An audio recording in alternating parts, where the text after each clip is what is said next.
Today is September 4th, 2024. This is the Arlington County Board of Equalization meeting. And we have 5 cases for this morning. One was withdrawn, so we're only going to be hearing 5 cases from the same appellant from different properties. We're going to start with case number 1, RPC 1402820. The address 909 North Taylor Street, also described as 4250 Fairfax Drive. We have Mr. Harmon.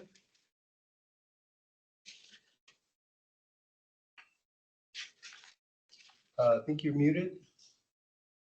You're not joined yet.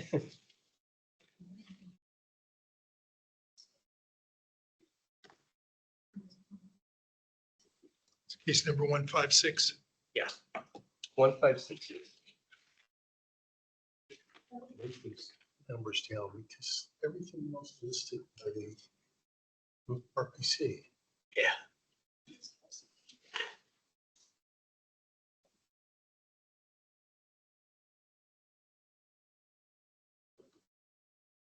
It's just a different way to, accommodate to track cases. Jordan is on the line. I am trying to reach him by telephone. I think that there may be some connection issue. I'll be right back with you all. Okay. Maybe we can take a couple minutes recess. Yeah, because he's the next case too. We have him for the whole morning, so Yeah. we're just going to take a couple minute recess to make sure that we get all the connections done.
Well, okay, I just unmuted myself, but I'll have to see if I can hear them. I haven't been able to hear anything. They just took a short recess, so they should be back on in any second. I'm going to mute myself. Can you hear us, Jordan? Jordan. I can't hear you all. I apologize. Let me see if.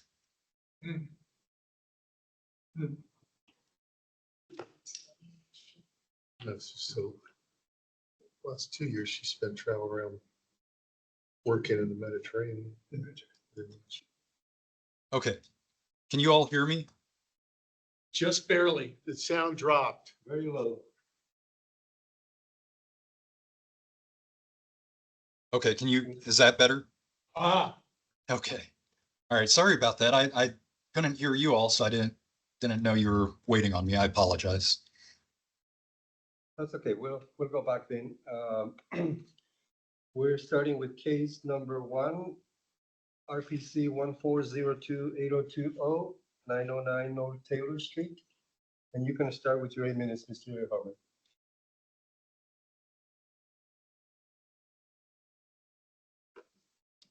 Yes, Mr. Chairman, members of the board, Rob, good morning. So 4250 Fairfax, this is a 308,000 square foot office located at Fairfax Drive, adjacent to the Metro. It was built in 1997 and is currently assessed at $376 per square foot. The issues on appeal are how to assess the property when a major tenant is known to be vacating shortly after the date of value, and of course, the cap rate. Now, Amazon occupied over 63,000 square feet at this property from August of 2016 to March of 2024 is when their lease ran. Amazon vacated and gave notice that they would not renew in April of 2023. Mr. Peralta and I inspected this property in June of 2023, and we saw firsthand the vacant Amazon space and was told by the owner that Amazon was gone and would not renew. Amazon leased over 20% of the total NLA at this property. We know from market sales throughout the years in the county that when a property has a large tenant known to be vacating, it does affect the market value of the property. The sale of 4201 Wilson in 2015 was a prime example of this. At that property, the National Science Foundation occupied the entire building at the time of sale and was known to be vacating at the end of its lease a couple of years after the date of sale. The 2015 assessment for that property was 115% of the sale price. As a result of this sale, the county acknowledged their model could not account for the reduced value caused by large tenants known to be leaving and began to make adjustments for this type of situation. Examples include 950 North Glebe, where the American Trucking Association was known to be vacating 84,000 square feet at that property in May of 2022. Beginning with the 2020 assessment, the county began accounting for the impact on value of that pending departure of the ATA by adding a DFL to the assessment. The county did this for 2020, 2021, and 2022 that were all assessments before the ATA actually vacated. The county acknowledged the pending vacancy due to large tenants leaving does impact the value of the property. Another example is the TSA buildings in Crystal City. TSA was known to be vacating at the end of their lease in March of 2021. The county began to acknowledge the impact of the TSA leaving by including a DFL before their lease ended at that property as well. Now, to be fair, the opposite is also true. If a large tenant is known to be coming to the property, the county assesses the building as if that tenant is in place. This is how Ballston Exchange has been assessed the past few years, knowing that the Koch Institute was going to be leasing space at that property. Now, in this case, the county has failed to acknowledge that Amazon has left their space of over 63,000 square feet and that their lease ended in March of 2024. Amazon's lease expiring at this property will also impact the value because Amazon was paying over $52 per square foot, which is well above market rents for this property at $36 per square foot. The county saw in the inspection last year that Amazon had vacated as of June 2023. They actually vacated prior to June of 2023. Amazon leaving will result in a $3.3 million hit in NOI that was earned in prior years that will not be earned at the property going forward. So comparing the assessment NOI to the operating history does not tell us what to expect when we're projecting forward, anticipating what 2024 and beyond will bring. Again, Amazon was leasing over 20% of NLA, paying well above market rents.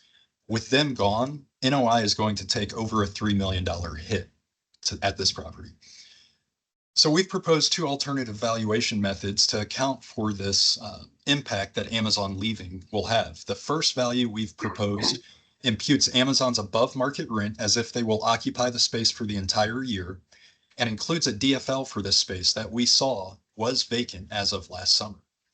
The second proposed value treats the vacant Amazon space as vacant by reducing the rent to a market rate, increasing the vacancy rate to the guideline rate, and taking a DFL for the remainder of the space. These two proposed methods result in values of $280 per square foot and $226 per square foot, which are still above what the market has seen for 2023 sales as well as 2024 sales, but it's much closer compared to the assessment at $376 per square foot. In addition to adding the DFL and accounting for Amazon not being in the building and known to be gone after paying above market rents, we also need to bring the assessment's cap rate up to a market cap rate. As it stands, the county told the board in a previous hearing that they based their cap rate on the Corpex report. The county used the portion of the report that is one person's opinion of the February 2022 sale of the Microsoft building in Roslyn, where Corpax notes that that buyer paid a premium to buy that building with that tenant.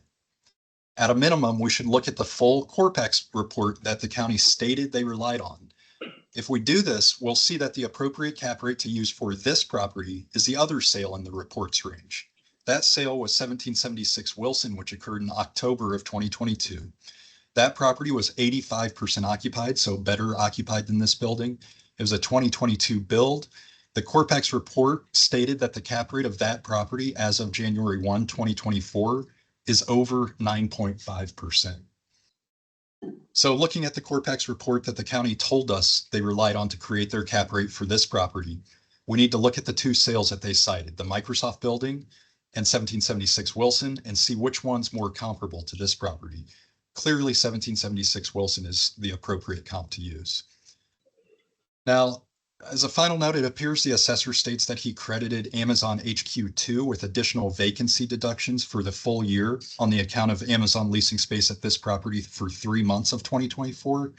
Now, I'm not sure why they would choose to assign the vacancy deduction to HQ2 instead of this property when they had inspected this property in June of last year and seen that Amazon had vacated this property and moved to HQ2. So in summary, main issue is just how do we treat this large tenant who's known to be vacating, had actually vacated last year. We saw this on the inspection. The county has made deductions for tenants that are known to be leaving in the past. They've also made additions for tenants known to be coming. So we just ask that this tenant be accounted for. Thank you. Thank you. Mr. Peralta, you can start with your presentation, please. Yes, thank you. When looking at buildings of this nature, where we know certain tenants are leaving or coming, we try to hold the January 1st date evaluation with respect to, you know, what was the condition or what was the tenancy as of the first of the year. And you'll see in other circumstances, like Mr. Harmon pointed out, the Koch Institute, in the other Boston Exchange buildings, we look at the paired, paired assessments of the two buildings. One where the building is losing the tenant and we're crediting that towards that building, and then one that's gaining the tenant. If the department knows that this is the case, we tend to, you know, do just that, give credit where it's due, and then give the assessment, I guess, a bump, if you will, when the tenant that we know has signed a contract to the new building. In this case, we know that the HQ2 building, the two paired buildings, did not have 100% occupancy. So it was the decision made because they were still in all the other buildings in the county that we knew of. The decision was made to credit the HQ2 paired buildings of about $44,696,700. And that's equal to one full 100% building of the two in the HQ2 economic unit. So, and that's compared to what, you know, Mr. Harmon is saying, a $3 million loss on this building versus 44 million, almost 700,000 on the two buildings combined economic unit. So that was the decision made. You'll see the huge difference in what we credited HQ2.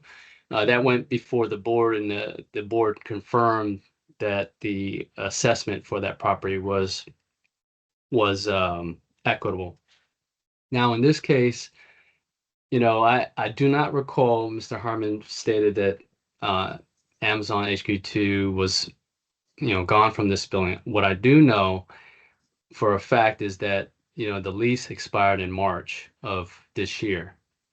Now, you know, with respect to, I guess the other facts in the case, all the rents that are compared here, office in the original assessments at $43 a square foot. The appellant is a similar rate, $42.73. With respect to retail, we're at $36, $3 less. Actually, I'm sorry, $36 for retail. The appellant's using $51.57. And when we're looking at the original assessment, we had 13,676 square feet vacant. Upon review, the rent roll was showing 39,627 square feet vacant. So we did make the adjustment and credited 13% vacancy versus 8% originally.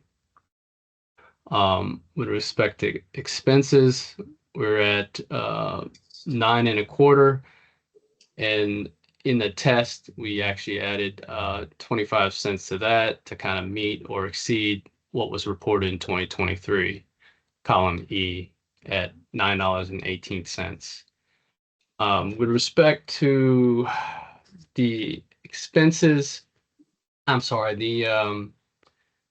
the cap rate, this building is being assessed at original 1997. However, just doing a little more research, the lease for HQ for the Amazon building started in 2016. Again, they ended in March 31st of 2024. Prior to them entering the building as a tenant, the building ingested about $12,536,892 in capital improvements in years 2016 and 2017. And after that, they put another $3.2 million in capital improvements. So to say that this building is original is, that should have been changed. It didn't. It wasn't changed in this instance.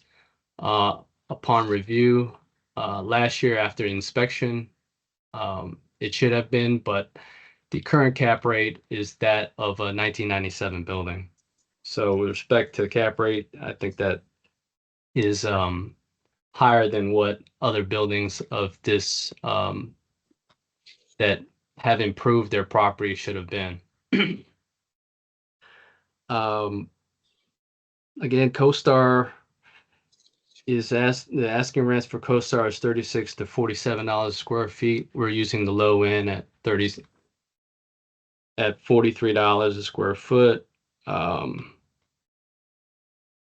And I think that's all. Thank you very much. Thank you. Any questions from Mr. Yates? Jordan, when Amazon left, as you stated, in June of 23, where'd they go?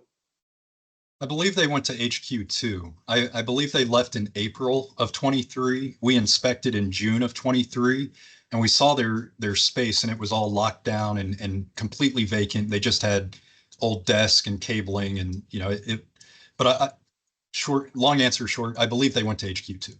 So they were into the new building. Okay. And Robert, you have no memory of the fact that space was empty. I don't. I could look back and see my notes after an inspection, but I don't recall that. Yeah. But to add some with context, respect we to did. that, even though tenants leave physically, if the leases are in place, the county asserts and keeps that tenant in place Right. as of the date of value. That's my next question, Jordan. When did they stop paying rent? March of 2024. Okay. Mr. Maskey? I have a couple of questions. First one for the appellant. In columns G1 and G2, you have vacant retail space valued at $51.57 a square foot. But in operating year, Oh, I guess you don't offer one. Is that true? Is that what's being paid now? Or no, that was it. Above it, though, in retail collecting is $36.80 a square foot, actual leases retail, but you value potential retail leases much higher, $15 or so a square foot. Is that your testimony? So we have retail in place at 5157 and retail potential at 36. And the reason for that is also on the inspection last year, we saw the vacant retail space. It's not well suited to typical retail tenants. It's got 20-foot ceilings and it's kind of an odd location that we noted on the inspection. The owner told us about the difficulties of leasing up that remaining vacant retail space. So that's why we went in at $36 on that. I didn't use my ruler. Thank you. Yeah. Going across all the way from one end to the other on the row. Thank you for straightening me out. Question for the department. On column D, you show 8%, based on 2022 data, 8% vacancy, but then took below the line. Is that why did you do that? I've never seen that before. Below the line deductions. The 13,676 represents, give me 1 second, 4% of vacancy. And so the residual is below the line. So the other 4% is captured below the line. Now, usually there's below the line deduction if it's more than 28% this year, 28%. Actually, no, I take that back. You are correct. There should have been no excess vacancy below the line. The current vacancy at the time of valuation was 12.7. I'm sorry, that's a different case. 12.7, if I'm not Yeah, and the mistaken. test you rounded up to 13. And Yeah, nothing below the line. But in the original, I mean, it seems to be a gift to the appellant. yeah, it actually should have been, it should have not been credited below the line as well. Okay, I won't belabor it. Let's see, account for. What is your, one last question. Go ahead. For the department, the appellant says, and then we're talking a little bit, the appellant says that from time to time, you'll credit a building, meaning making a lower NOI because of anticipated large move-outs. I've heard the department many times saying that on date of value, if there's a lease in place and they're paying rent, that's it. There is no anticipated, this is my word, gift or generosity to appellants because of future probable or definite move out. I want you to comment on what the appellant said. I mean, I've been doing this for a long time. I've never heard that before. Usually the January is the 1st of January, and that's the situation. Right. Next year, if it's vacant, then we'll lower the NOI. Sure, I can answer that. First, I did look at the worksheet, and in the comments, I know now why I credited them that below the line deduction. Good.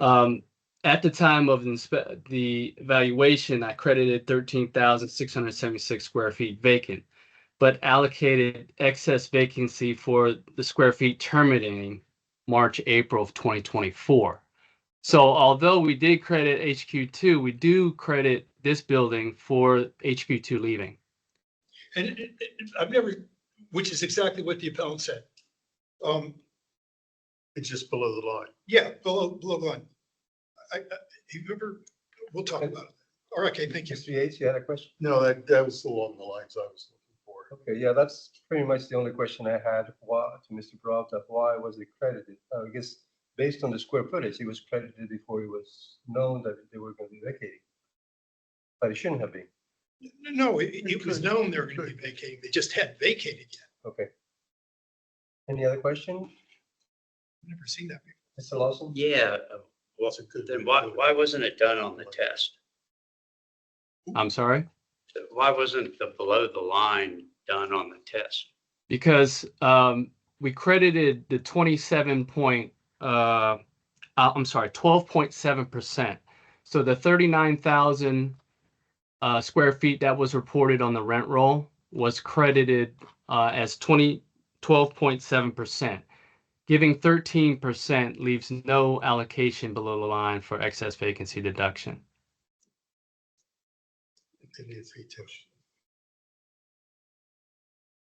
So instead of taking it below the line, it was before cap, included in 13%. That's not It's 20%. Okay, We'll talk about it. any other question? All right, Mr. Peralta, if you want to do your 1 minute wrap up, please. Yes, thank you. Like the department mentioned earlier, the original assessment gave that excess vacancy deduction below the line in an amount of almost $9 million below the line, where the appellant is saying that it would be a $3 million hit to the property. So the county feels that, we did make adjustments in this case below the line to account for that excess vacancy of the Amazon HQ2 tenant leaving the property. So we ask that you confirm the original assessment at 115, 547, 600. Thank you. Thank you. Mr. Harmon, would you take 1 minute, please, to wrap up? Yes, thank you. So we know that this property's value is going to be impacted by Amazon was gone. They were gone from the building April of 2023. They were paying $50 a square foot versus the market at $36 a square foot. So this property is going to see lower NOIs going forward. The initial assessment used the incorrect vacancy rate, but did make a deduction below the line for Amazon leaving. The revised assessment uses the correct vacancy rate, but does not take the deduction below the line for Amazon known to actually be gone. So, if you combine the two, if you just take the DFL to account for Amazon leaving as the county did on the initial assessment, if you apply that to the test, that results in a reduction. Alternatively, if you impute the correct vacancy rate on the initial assessment and keep the DFL below the line for Amazon known to be gone. We saw that on the inspection. We actually went up and tried the doors, which were locked, and Amazon security was there in like 5 minutes asking us who we were. So, I'm surprised we did see that. Thank you. Thank you. Okay. It's among the board now to see what we're doing. Mr. Matsky? Well, I'm with Mark. The fact, whenever Amazon moved out, they were paying rent, doesn't matter. Except that generally that'd be the end of it in every other case that I've seen in the however long I've been doing this. But in this case, this is the first time I recall, correct me, maybe you've seen it, where the department and the appellant agree that in the original, it took below the line to offset a known large vacancy. I've never seen that before, but I agree with the appellant. If the department is taking it below the line originally, they ought to be consistent in their test. Again, I'm going to underscore it again. I don't remember ever seeing this before, but I'm seeing it now. And the department ought to be consistent. I don't know how to ferret out the different vacancies below the line, the associated dollars. Maybe probably everybody's smarter than I I did that yesterday. Did you? Yeah. I don't. I think it's good practice. If they know that that area is going to go vacant within a couple months. But remember, if they knew in June of 2023 that it was going to be vacant in 8 months, they had 8 months to market it and rent it. And if they didn't, then next year that'll be reflected. We've had this And I agree with too. dozens and dozens But of I like that times. below the line because it's right now leasing it up. I don't, but they did it, and I think they should be consistent. I don't think it's the first time that it's happened. Okay, I think that's rare, would you agree? Extremely yes, rare? not often, but I think we've seen that they took deductions. Maybe they shouldn't have in other cases also, but Mantra always is January 1st, what's the situation? Right. Speculation doesn't count. I've heard that hundreds of times. yeah. Anyway, Anyone run the numbers? Barnes said he did. Yeah, if you do take the below the line, I use the figures in column D, and you end up at 109 $1,994,100. But the figures are different But it because wouldn't, you wouldn't be. Rent able to loss is use the different. Same numbers. because Yeah, I didn't change. The square footage would be different. Yeah, I just used those figures. Yeah. I didn't run the numbers because of that. I mean, the numbers would be totally different. yeah, and I don't know that we know all the vacancies. That's why, to be honest, this was confusing.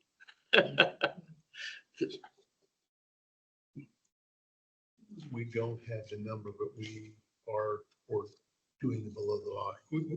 We agreed on that, right? On the test, doing something below the line?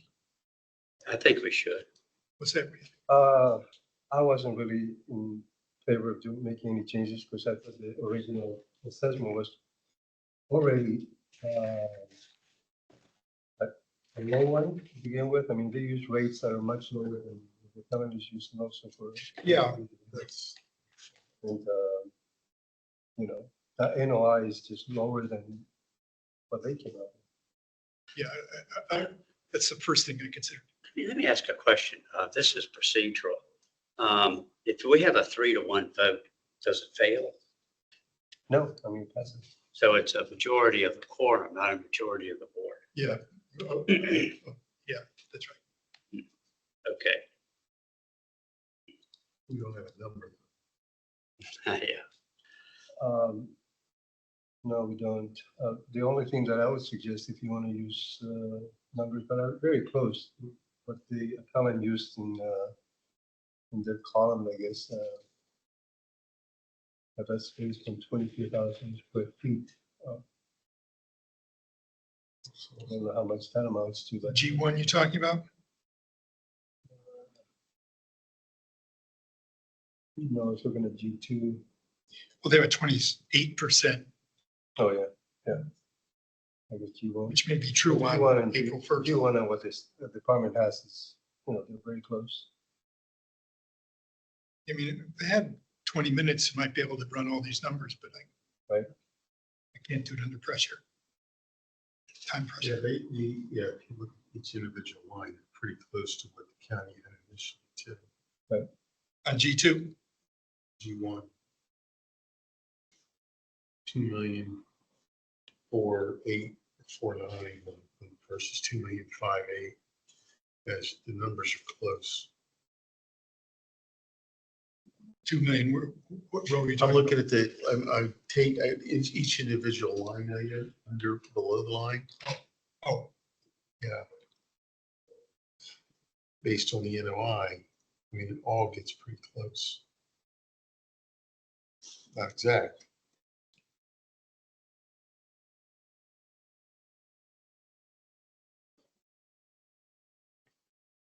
Collins quite a bit higher percentage wise than TIs. Oh yeah, if we could adjust that TI number, then it really would be close. $90, which I think is more than fair, Right. because it was not a hovel with Amazon living there for several years.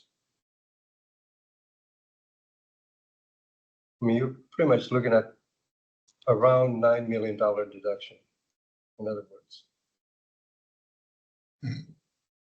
That sounds good. Do you want to stay with D? That's what you're saying? Yeah, we would have to, you guys want to make a change based on that, I guess. Because you would have to run the whole, Everything. everything. And then I'll go with to come up with that. I don't think we have enough time to do that.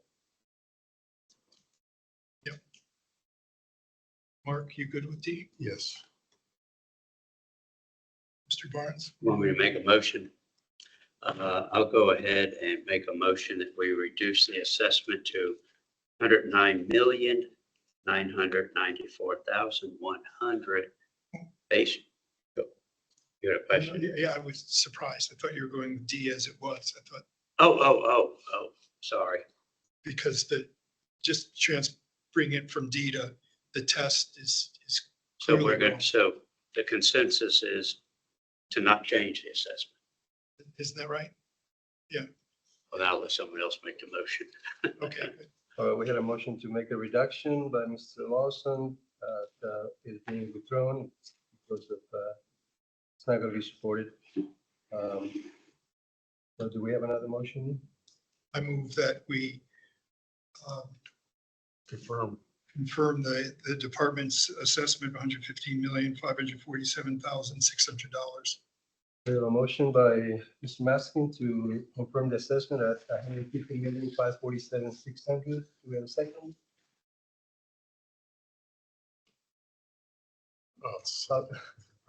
I'm not strong. Yeah, this is, Okay, we have a second by Mr. Yates. All in favor?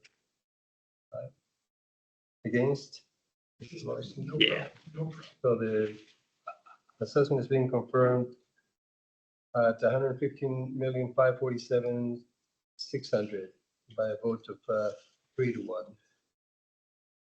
We'll go to the next case, RPC or Economic Unit 1402420. I understand that that one is being withdrawn, Mr. Harmon? Yes, that's correct. Okay. Go ahead and move that we withdraw the case. Do we have a second? Mr. Maskin? So the case is being withdrawn. We'll go to the third case, RPC. We need to vote. I'm sorry, all in favor? Aye. So the vote is 4-0 to withdraw the case. We'll go to the next case, RPC 14047-017 at 4121 Wilson Boulevard. Mr. Harmon, you can start with your minute. Yes, thank you. So 4121 Wilson Boulevard, this is Ballston Exchange 2. It's a 186,000 square foot office building that was built in 1999.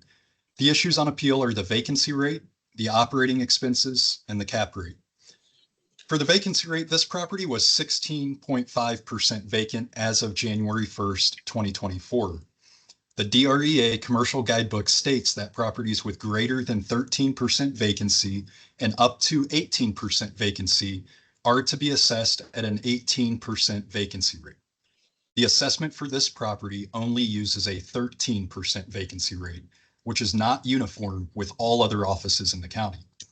The owner's certified 2023 INE begins on page 29 of the appeal.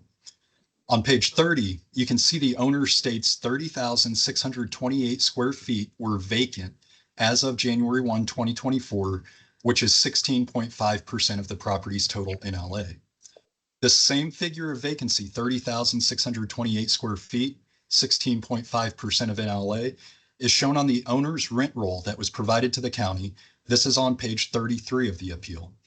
You can see the vacant suites are even listed with the appropriate area. This is exactly how the county prefers owners to provide vacant space information.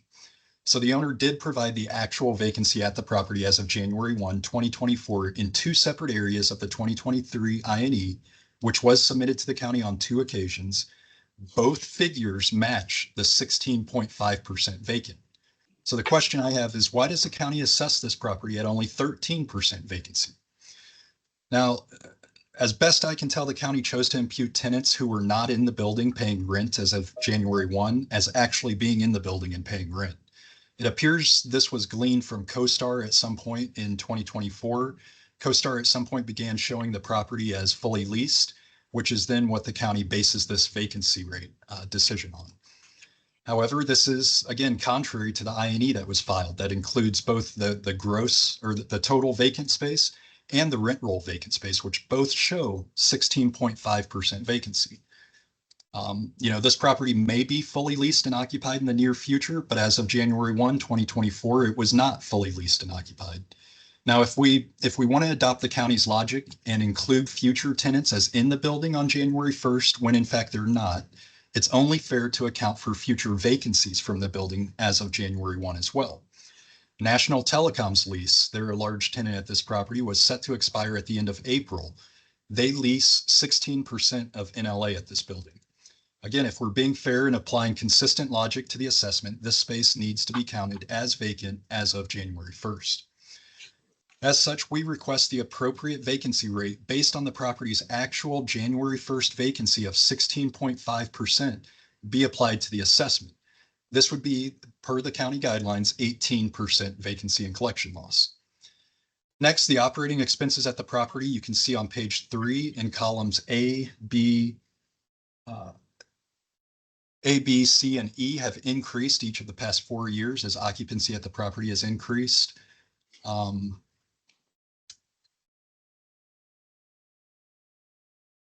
We're asking that the actual 2023 expenses be imputed on the assessment and grown for a nominal increase expected due to inflation. Finally, the cap rate, even one of the best properties in the county, 1201 Wilson, sold for a cap rate well above the county's guideline rate for that property. 1201 Wilson sold at a cap rate of over 8.6% versus the assessment cap rate of that property at 7.3%.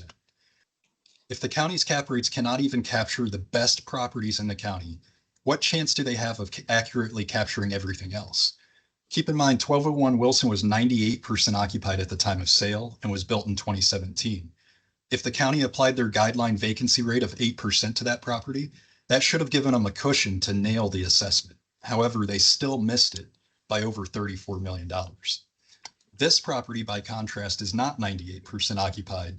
It is only 83.5% occupied as of the date of value and is an older property as well. Yet the assessment assumes a cap rate that is lower than that sale cap rate of 1201 Wilson. The use of a cap rate that is not supported by the market results in assessed values being too high, which we can see if we look to this property's sister building, Ballston Exchange 1. Ballston Exchange 1 is assessed at $271 per square foot versus this property that's assessed at $364 per square foot. That means this property is assessed over 34% higher, despite both properties having similar vacancy rates. One's at 16.5%, the other's at 33%. We also know from the sale of 4075 Wilson that the market values these types of buildings at less than $170 per square foot. So even the sister building's current assessed value is too high at $271 per square foot. And this property's value is much too high at $364 per square foot. Our proposed value is $259 per square foot. Thank you. Thank you. Mr. Peralta, you can start with your. Yes. Thank you. Again, this property, Stafford 2, I'm sorry, Ballston Exchange 2, should be heard with the last case. That way you can compare and contrast like the different rates. This property has much higher rates, I believe, than Stafford 1. When comparing what they reported in 2023, you'll see that the initial original assessment is $377,570 less than what they reported in NOI, line item 20. And then when the department reconstructed the INE, capturing 18% as reported in the 2023 rent roll at 30,504 square feet vacant, the NOI is still $334,748 more than what the original assessment has stated.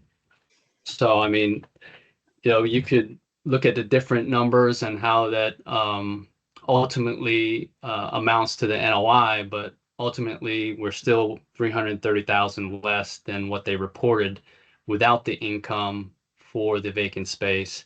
And then when accounting for that income and accounting for the current rates in the property, it's still $334,748 more than what the county has assessed the property at.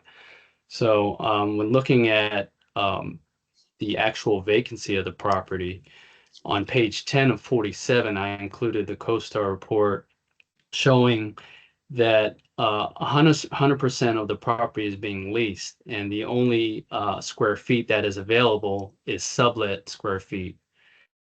Even if we were to take, looking at page 10, you can see that the 2 square footages there that are indicated as available to lease, one of which isn't available till June 2030. And again, that's on page 10 of 47. So, even if you were to account for 16,974 square feet, that still represents 9% vacancy. So the county in the reconstruction, using the appellant's numbers for the reconstruction, their square footage rates for the office, for the retail, accounting for the 18% vacancy. I'll remind you that only 9% at best is vacant on the property as of the first of the year. And, that still amounts to, again, an NOI that's much greater than what the original assessment is being assessed at. So we do ask that the board confirm this case at 67,553,300. Thank you. Thank you. Any questions from the board? Mr. Lawson? Yeah, hey, Rob, the applicant said it was 16% vacant. You're saying that's not right? You're saying it's 8% vacant? It is 16% as they reported, and then in the reconstruction, we accounted for that. So Okay, we have 18% being okay. credited. Okay, on your assessment, you have 13% for vacancy, and Jordan claims that the county's guidelines, it should have been 18. Do you agree or disagree? I disagree. Because like I said, at best, as of the data value, only 16,974 square feet would have been vacant, because the both spaces are actually sublet space. So by definition, sublet, someone's already renting the space and trying to release it out. There were subleases in place? Yes. We're looking for a subtenant. Tenants were looking for Well, no, subtenants. is there one in place or they're just So listed? what Mr. Peralta, he's citing CoStar instead of the I&E. The I&E, the owner says space vacant and available for lease is 30,628. That's page 30 of the appeal. Then if you go to their rent roll, you can see the vacant suites listed. They specify which suites are vacant as of January 1st. Those are not spaces that are leased and sublet, leased and available for sublet. Those are just vacant spaces And not as of paid, January 1st. and not paid, Not No. paying, that's correct. Yep. so no revenue. No, again, when we look at the rent rolls, we do cross-check with what is available in CoStar as well. And if they're listing it as sublet, these are, the owners listing these spaces. So the type of space on page 10 of 47 lists sublet. And the one has an occupancy till June 2030. So So I would ask, what date was that CoStar report pulled? Because if it's a 2024 report, Let's not go into debate here. Let's just go with the questions that we have. Mr. Harmon, wouldn't you agree that the 18,000 plus square feet that is reported on CoStar is incorrect according to you? Because I mean, that shows that it's going to be available as of June 2030. so two issues with that, Mr. Panarenda. First off, I don't know when that CoStar report was pulled. If it was pulled August of 2024, it very well may be different than what the property was as of January 1st. The county did not provide a date on that. I don't know when that report's from. Secondly, we see issues, inconsistencies with CoStar all the time. CoStar, I think 2 years ago, we had issues with 500 square foot tenants being listed on every property in the county that we had to track down and verify that they weren't in there. What I'm saying is the owner's I&E, certified I&E, is more accurate than CoStar as of January 1st. What they're showing on their rent roll is 16.5% vacant. Okay, thank you. That's fair. Mr. Matzkin? I have a couple of questions for the department. First one, easy one. Look at columns E1 and G1.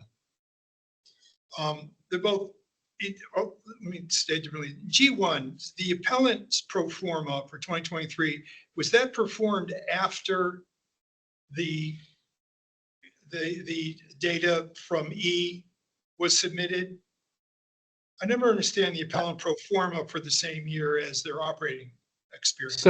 So I this is something new that I've been doing. I'm including what the pro forma the appellant submitted for the prior year's review. So they appealed the 2023 assessment, And G1 represents what they put forth in the board packet or in the appeal packet Last So- year. from last year, correct? Well, E, you're saying E, column E, operating year 2023 is supposed to be the same as G1 pro forma 2023 review. They're not the same. No, I don't represent or state that that is the case. Okay, please say again what G1 represents. I'm sorry, maybe I misunderstood. G1 represents what the appellant put forth in their packet when they appealed the 2023 assessment. Oh, okay, yeah, so it's consequent. After looking at the books again, the property owner had a different accounting. Okay, great. Next question is CP2. No, I got that one. Why wasn't there a test done in this case? Because the NOI was much lower than in the original assessment compared to what they reported in 2023 without the inclusion of the vacant space income. So, I mean, there was, really no need for a test. I mean, you could play with the numbers and Okay, our great. NOI is still lower than what was reported. Right. Okay, next question on row 4 called storage. There's no numbers for storage at all anywhere in any column except for your original column D. And it's a sizable number, dollar amount. Where did that come from? How did you divine that? You mean at $2,400? No. All right, don't have a ruler. Hold on. The other square footage, you mean? Yeah, it says storage. Storage is 2,400. Hold it. Okay, so it's not storage, it's, oh, I said storage, I meant other. I'm sorry, I misspoke. I had it right, said it wrong. Yeah, other was the other office. It's about 22,306 square feet.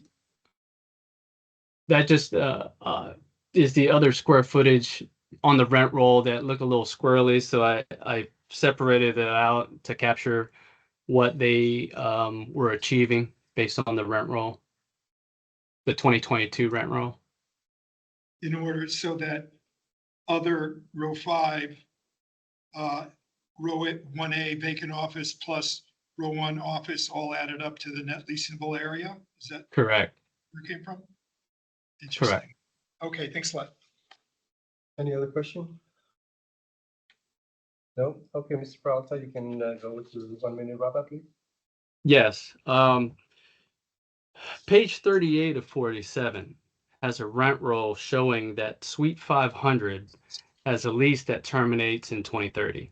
So that is the square footage where in 2023 they list as vacant, but don't identify what that space is. CoStar identifies the space. The 2022 rent roll shows that there's a lease in place till 2030, and it matches what CoStar is showing as the date that it will terminate. So, as of the first of the year, the county did look at CoStar. We found only 16,974 square feet available. So the original assessment is more accurate. Despite that, the county did do a reconstruction accounting for both spaces, which we know to be sublet space, and we accounted for 18% vacant, which the appellant agrees 18% should be the rate.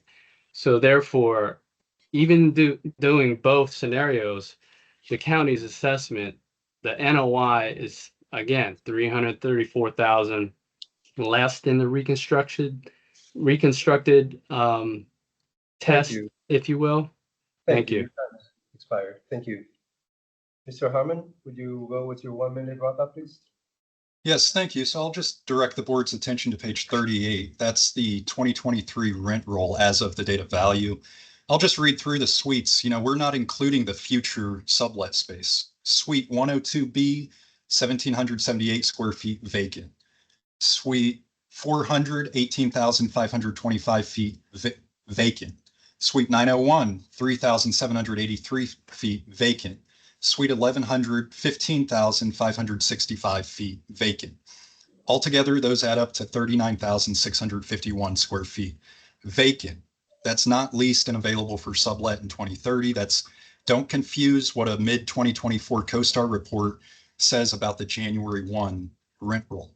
16.5% of this property was vacant and available as of January 1st. For uniformity purposes, we ask that the county guideline rate of 18% vacancy and collection be applied to this property as it has all other similar properties in the county. Thank you. Thank you.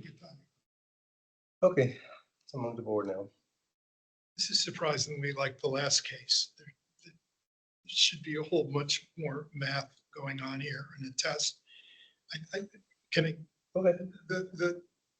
the original column D, I mean, you know, it happens all the time. He's based on 2022 data. He subscribed the vacancy, and this is what he came out with. And I wish we had a test to compare it to. I mean, there's nothing nefarious here. I mean, that happens all the time. I do see that the NOI is lower in column D than it is in 2023 and 2024 pro formas. On this CoStar thing, I've never been able to go back in time and see what CoStar said. As the appellant said, the I&E says that there's so much vacant, and they attest to it and they sign it. And that's the answer. There's no revenue coming in. Yeah, that, That's like CoStar saying it's available. For yeah, sale. this CoStar stuff's a canard, I think. And there's no way that the assessors are on January 1st going through every single CoStar report for every one of their case, every one of not appealed cases, because we don't know what's going to be appealed, but every property. It's just not possible. And again, I've never been able to go back in time. So I think we have the standard, what we always have, and that is, which the department supports all the time. That is, they go with the lowest assessment that they can either generate through a test or compared to a test or compared to a, what's he calling, a reconstruction. You know, and that's what they've done. That's the way they do it. And that's what we support. Comments? I think they've made an argument that this should be 18% vacancy. Yeah, but and the county agrees, it was 18% on January 1st. They agree with that fully. But do we ever go back and I think we regenerate We an have. original assessment? It was something have. egregious. We have, honestly, I think in this case, again, pretty much like this, almost like the one before. What the department would have done, and maybe he should have done it, is to test. And I think the test would have come up much higher using the 18% if you look at the reconstructed numbers from the appellant. Because You think the test would have been a higher NOI as the I department would think so. testified? I would think so. And that would justify, making even a further reduction from the current assessment. Say that last phrase. I don't think it would justify to We don't just think it change would the have been a 18% further and test. make Yeah, a further reduction. yeah. I believe that the test would be showing that it would be much higher. But I agree with that too. But, and they did on D, they did use a $12 expense rate. Yeah. Compared to what's running elsewhere at 10. Right. yeah, in the past or the future. Yeah. Yeah. I And so you you, will never want to change the original. yeah, so you're clear that the G1 was, the column G1 was a projection that they did last year of what 23 would look like. And then that's what 23 actually looked like. I think, right, I think with their appeal, G1 was generated. They looked at their books again, A as year I ago. understand it. But I mean, yeah, they had more time to look at all their expenses and income. And that's kind of, their- Discount that. Yeah, I mean, they've been doing that. I mean, you can see 2021 is there. Yeah. So, I Like can't, it always. I think, again, I'm okay with current assessment based on the numbers themselves, not necessarily on the percentages, but I think on the numbers. because we have E1 reconstructed, Right. based on what And normally the test comes up very close to the reconstruction numbers. oftentimes. Mr. Lawson, where are you at? Well, given that the board won't change the cap rate, I don't see any justification in lowering county's figure. Let me add something that I think this year, that we have changed a couple of cap rates when there was some extraordinary, Yeah. 80% vacant kind of thing, something just. But I think they should be lowered across the board. That's different. I'm not going to Change across the board, but so I mean, there's nothing wrong with It should be higher. figures. It should be higher across the board. Yeah, I just think the cap rate should be changed. Yeah, I'm beating a dead horse. Yeah. As are the appellants. All right, based on that, I'm gonna go and move that we confirm the current assessment at 67,553,300. A second. We have a second by Mr. Lawson. All in favor? Aye. Against? None. So it's being confirmed at 67,553,300. And the vote is 4-0. All right, we'll go to the fourth case in the morning. That's RPC 14045-002 at 4040 Fairfax Drive. Mr. Harmon, would you start with your evidence, please? Yes, thank you. So 4040 Fairfax Drive, this is a 186,000 square foot office building.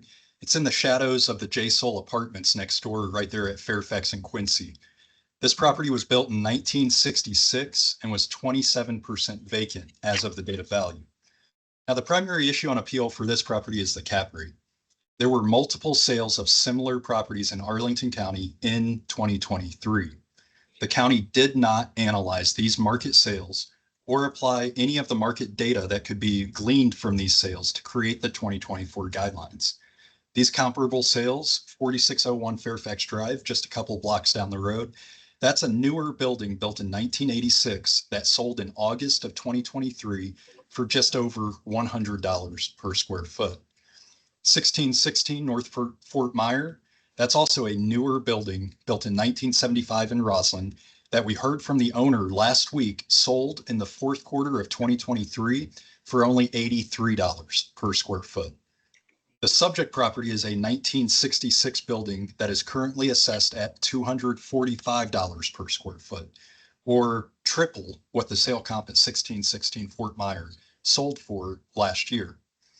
Now, here's the interesting thing about this property when we look at the sales comps. We've heard the county state on both 4601 Fairfax and 1616 Fort Myer that they believe those sale comps were bought to be future multifamily redevelopment sites. Right. This property is not as well suited to be a future multifamily site. This property has no additional density it could potentially utilize as future multifamily, which means this property is not as well situated as those sale comps that came in at $100 a foot and $83 a foot. This property actually doesn't have additional density potential because the common, at the time J Soul Apartments, that site plan was approved, a common owner owned both parcels, the former carpool site where J Soul is now, and 4040 Fairfax, the subject property.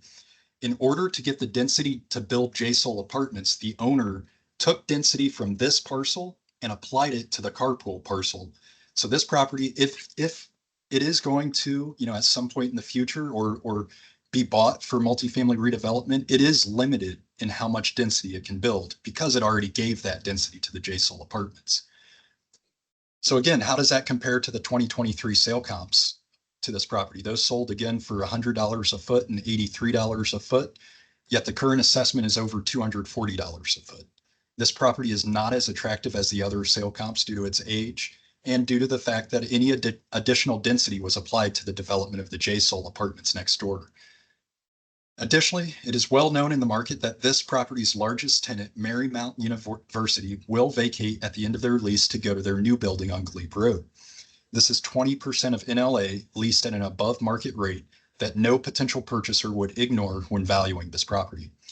We also just heard the county state in the previous case that they want to consider new tenants who will occupy in the future. Here again, I ask, why doesn't the county also consider the reverse of this logic and consider tenants who are known to be vacating in the future? Finally, the 4-year average NOI at this property is just over 3.5 million, which is much lower than what the assessment has assumed. Just looking at the sale comps of this property, 4601 Fairfax sold for $100 a foot. That was a 1986 build. The county's told us they believe that's a future multifamily redevelopment. This property is not as well situated for future multifamily redevelopment. 1616 Fort Myer sold for $83 a foot last year also. The county again told us they think that's a future multifamily redevelopment. Again, this property, if it were to sell, would not sell for as much if it's going to be future multifamily because of the density issues with this site. Thank you. Thank you. Mr. Peralta, you can start with your presentation, please. Yes, thank you.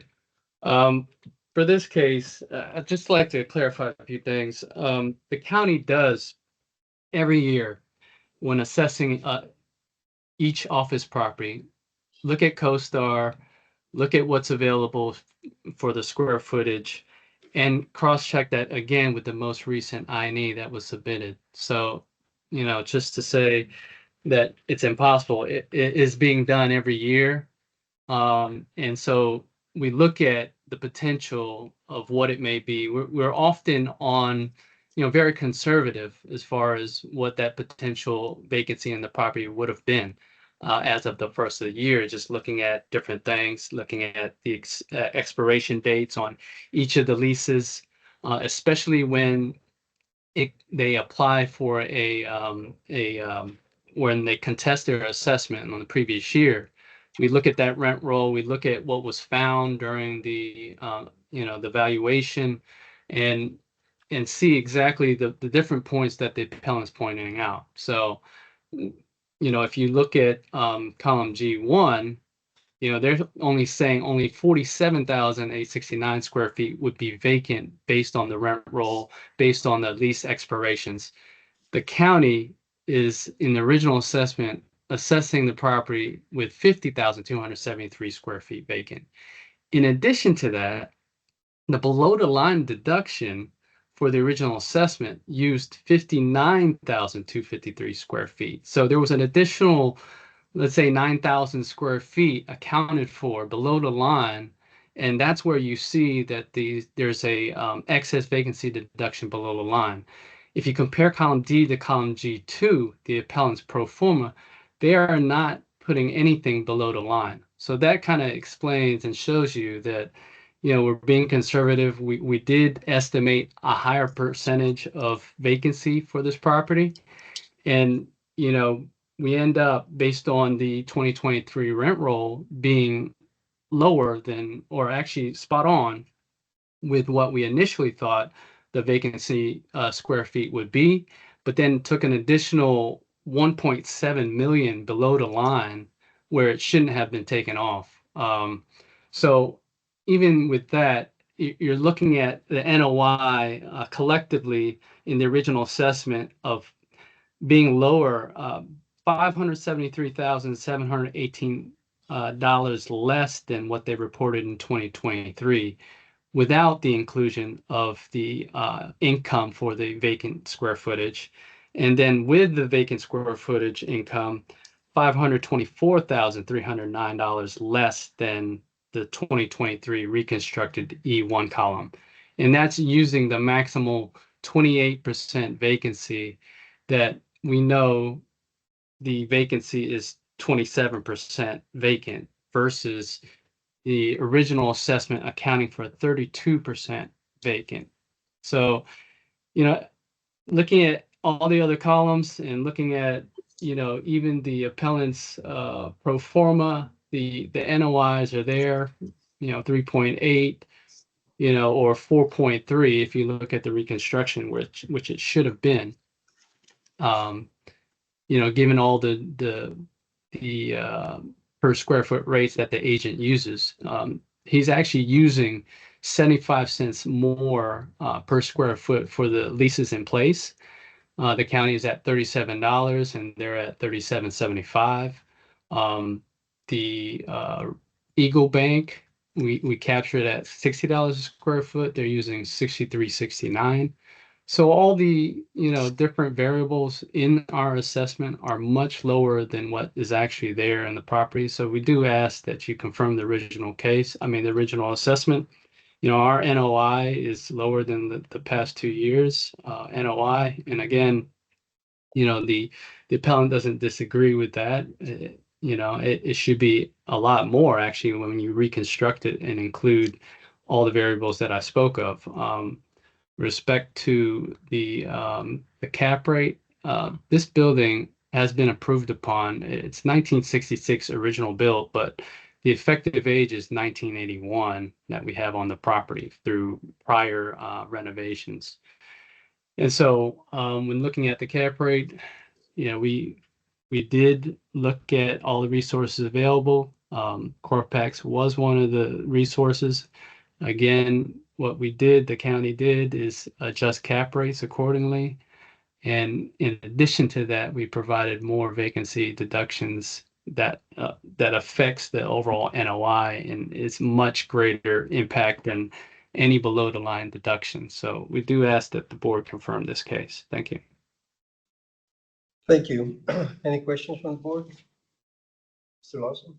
Yeah, Rob, if you go to court and it's litigated over the assessment, does the court allow evidence of what CoStar says? I think they would allow any evidence that we present forward, but then, as of the first of the year, this is what we found that CoStar, I assume that you're pointing to the vacant square footage? Yes. I mean, why isn't that hearsay? I mean, I don't think this is a point on this case. We agree on the vacant square footage. No, I guess I'm just asking that you seem to be placing great emphasis on CoStar rather than certified, owner submissions. I don't quite understand that, but you've answered the question. Jordan, what is the property zone? I have it up. Just let me I didn't see. print that page, sorry. Is it COA or do you know? COA, yes, COA. Okay, thank you. That's it. Any other questions, Mr. Matzke? Yeah, I got a small question for the appellant, and I counted by rows this time, so I know I'm right. On column G1, fourth row down, which is labeled 2A, row 2A retail. Look at the dollars per square foot, $25.53, and it's so much less than that row in all other columns. Where'd that number come from? And you, Mr. Matzkin, you said column G1? G2, G2. the last one. Fourth one down, just count down. Okay. Because everything else is in the mid 40s per square foot for So retail. that is the least rate for one of the tenants in place, one of the retail tenants. Let me find who that is. Because that row is saying what the property owner is getting for retail rents. Yeah, that's a tenant called WASP Holdings Incorporated. They lease $3,762 at that rate. And that's the only retail tenant in this building? So there is also Eagle Bank, but we've accounted for them on a separate line item. Oh, I thought, okay, good answer. Eagle specific. Yeah, because they're up on the front and side. Thank you. It was trivial. It just stuck out. Any other question? No? Okay, Mr. Peralta, if you could go with the amended offer. Yes, thank you. Just to rehash what I said earlier, the current assessment NOI is $573,718 less than the 2023 reported, $524,309 less than the 2023 reconstructed. The county allotted 1.7 in excess vacancy deductions, which it shouldn't have. We used 59,253 square feet vacant versus what is actually being reported at 50,273 square feet vacant on the INE rent roll of 2023. So we ask that the board confirm this case. Thank you. Thank you.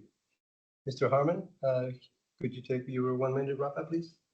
Yes, thank you. So here's the thing, when you miss on the cap rate as widely as the county has missed on the cap rate on this property, it doesn't matter where your NOI is. The NOI would have to come in at 50% of the 2023 actual to make up for missing the cap rate by over 200 basis points.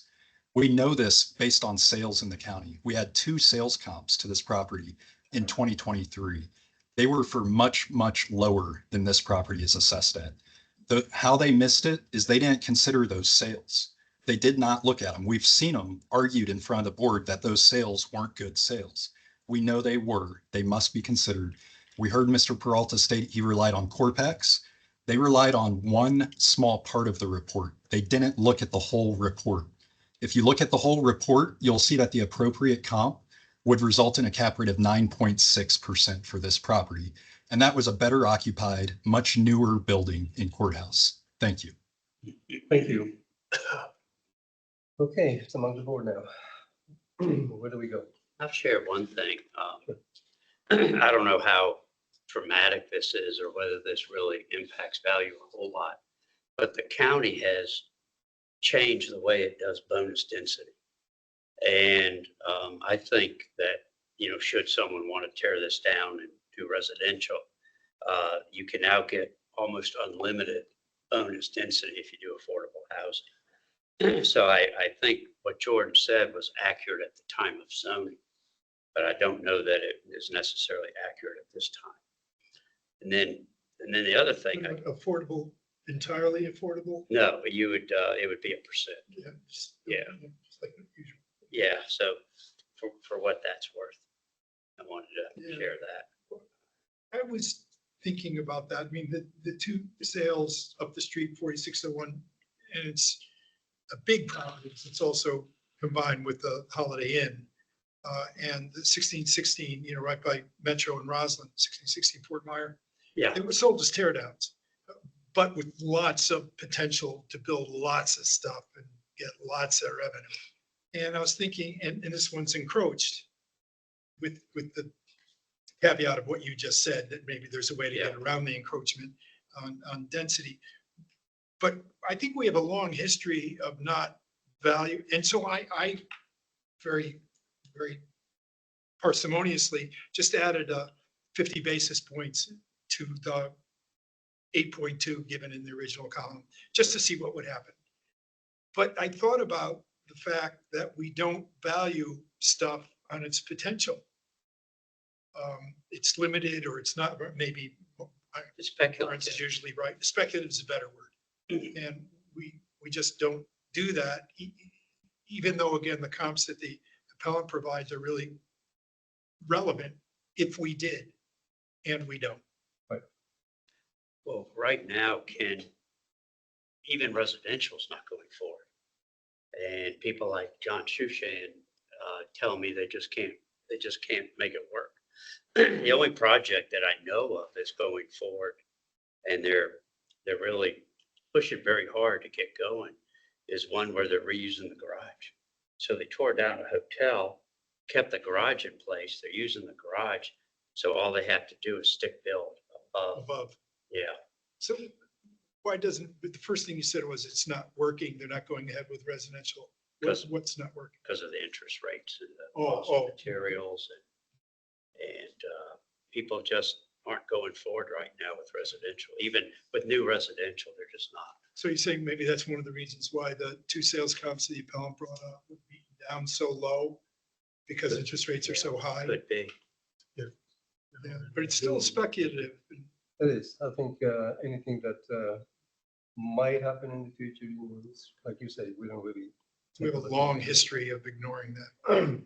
In this particular case, I think even if you increase the expenses from the original assessment, and I tested at 975, which is a little higher what the appellant is, but not taking the below the line deductions, Oh, I come up with just about the same number. It's 45,505,000, and right now it's 45,482,000. It's the same. So, it's pretty much the same. So based on that, I'm okay with the current assessment. Yeah. Jordan said this is a cap rate case. Right. yeah, that's the first thing he said. Yeah. I'm not in favor of doing That- that. Which is why I fooled around with the cap rate a Yeah. little bit, because this is, an older, shorter building. And I don't think you can dig down for parking because I think the metro tube's there, I mean, I had a lot of sympathy that the cap rate was too low, but I know. That's our logic. Even testing it at higher numbers than, it would come up higher than what the current assessment is. So I'm okay with the current. Yeah, this below the line stuff, when it's not egregiously high vacancy, is so rare. And here we have them back to back. Do you know Victor Tolkien? Ken? No. Yeah, Okay, he's I'm there. gonna go ahead and move that we confirm Pretty smart the people. current assessment at 45,482,700. Second, Mr. Maximus, the second, This is- and all in favor? Aye. So it is 4-0. The current assessment is being confirmed at 45,482,700. We'll go to the fifth case, RPC 14021-022 at 4245 Fairfax Drive. Mr. Harmon, please start with your 8 minutes. Yes, thank you. So this is the Nature Conservancy building in Ballston. The issues on appeal are the vacancy rate, the potential rental income, the operating expenses, and the cap rate. For the vacancy rate, the owner had vacated and began marketing the 5th and 6th floors of this building as available for lease in 2023.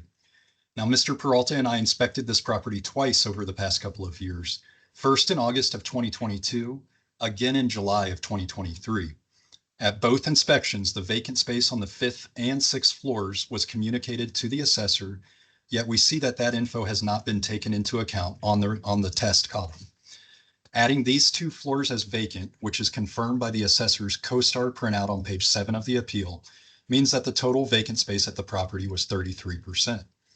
You'll note the initial assessment used the appropriate vacancy rate of 28%, but upon review, the county chose to decrease the vacancy rate to just 13%. Now, I think the reason for this is Mr. Peralta asked me for a copy of the rent roll and I had sent him one. That rent roll did not show the 5th and 6th floors as vacant. It should have. I believe that was a mistake on the owner's part to not have that internally carried as vacant. But you can see that it is advertised. We did inspect it twice over the past 2 years. I would have appreciated the county to reach out to us and ask us about this discrepancy. We could have even happily allowed a 3rd inspection so that they could verify the 5th and 6th floors are vacant and available. The county did not reach out to us about this discrepancy. Again, we could have cleared it up, provided a new rent roll, and provided an inspection to verify that the 5th and 6th floors are vacant and available. But we have inspected this property twice over the past 2 years and did see that those spaces are vacant. If you apply a 28% vacancy rate to the county's test in column F, you see that the final value is a reduction over the initial assessment, going down to 27.3 million after including the DFL. Now it appears again, the owner did not update their rent roll. This would have been something that could have easily been handled outside of a board hearing, but we did not hear from the county about that discrepancy, and this is our first opportunity to address it. It's a little frustrating because the whole purpose of these inspections, as we were to understand from the county, was to learn the state of these properties. Yet even after this property, we've inspected it twice over the past 2 years, August of 22, July of 23. We saw that the 5th and 6th floors were vacant. They told us that in 22, they were vacating them. In 23, we knew that they had vacated them. The county provides a CoStar report saying that they're marketed for lease. So I'm a little frustrated about the point of these inspections since the information gleaned from them is not applied to the assessments. Next, the potential rental income assumed by the assessment is above market. The most recent lease at this property was included with the appeal and begins on page 33 of the county's submission. This most recent lease is at a net effective rental rate of only $32.35 per square foot. You'll note on the county's review, they did decrease the rental rate for the owner occupied space from $33 to $32.75, but still did not acknowledge the most recent leases at this property. We would, we're asking for the owner occupied space be imputed at the most recent market lease at the property, which again was $32.35 per square foot.